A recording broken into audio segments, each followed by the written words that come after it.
teman-teman, jumpa lagi pada perkuliahan yang ke-7 ya. Untuk sastra lama kita akan membahas tentang hikayat.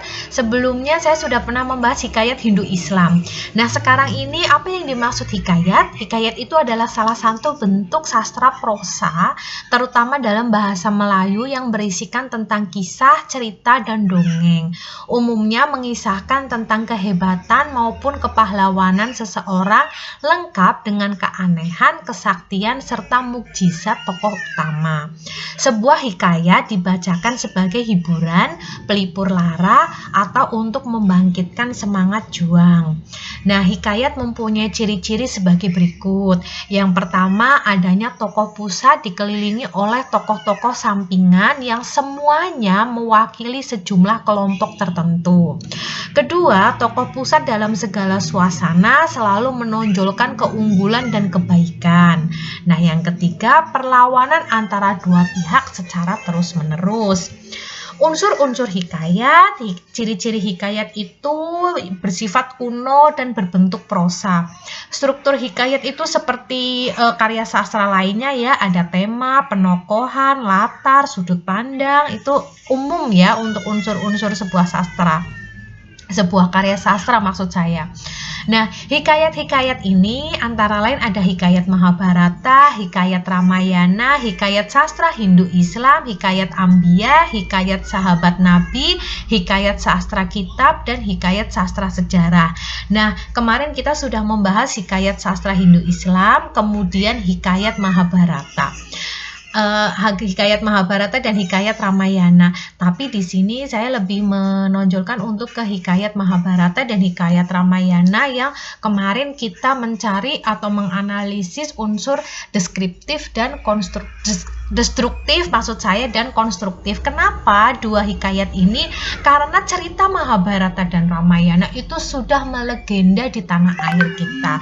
Banyak sekali peninggalan-peninggalan dari agama yang bercorak Hindu Buddha, dan di situ berkembang juga cerita-cerita tentang Ramayana dan Mahabharata. Nah, epos Ramayana dan Mahabharata bagi pendidikan, nilai moral dan karakter bangsa kepada anak-anak Indonesia ini digambarkan oleh pendahulu kita, yaitu para wali atau para leluhur kita itu melalui wayang. Nah, wayang adalah sebuah karya seni yang penuh simbol dan nilai-nilai filosofi. Kalau kemarin kita di hikayat Hindu Islam itu ada berbagai sunan ya, yang mengenalkan wayang itu sebagai media pengajaran. Nah, filosofi tentang kehidupan manusia ini, makanya wayang itu kan seperti berbentuk manusia dan tokoh-tokoh wayang yang ada di cerita Ramayana dan Mahabharata. Ia banyak menampilkan aspek-aspek dan problem-problem kehidupan manusia baik sebagai individu maupun warga masyarakat luas.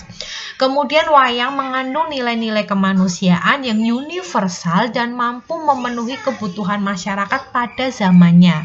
Karakter setiap tokoh pewayangan merupakan lambang dari berbagai perwatakan yang ada dalam kehidupan manusia. Misal watak baik, watak buruk, watak kesetiaan, dan lain sebagainya.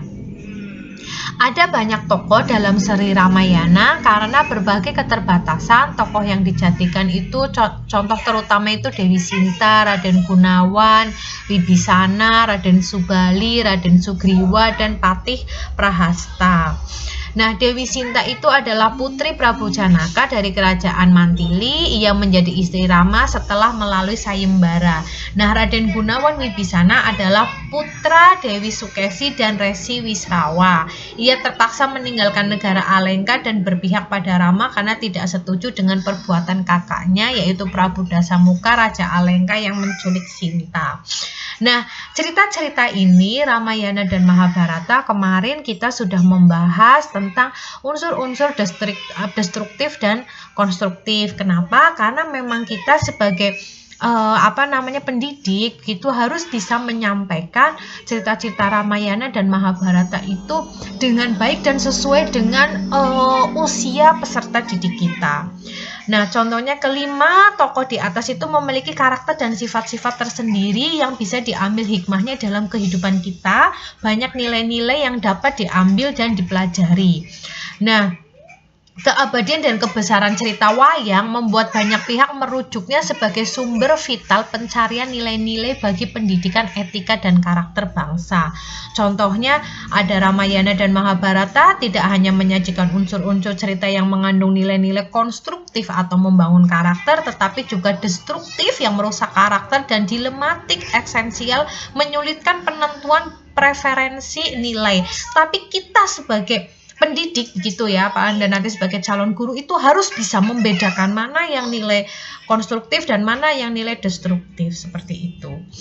Nah, beragam nilai yang dikandungnya ini membuat anak-anak akan bingung dalam memilih dan mencari teladan. Oleh karena itu diperlukan seleksi, modifikasi, dan penyaduran yang proporsional, konstekstual dalam mengangkat kisah Ramayana dan Mahabharata bagi pendidikan nilai moral dan karakter bangsa kepada anak-anak Indonesia.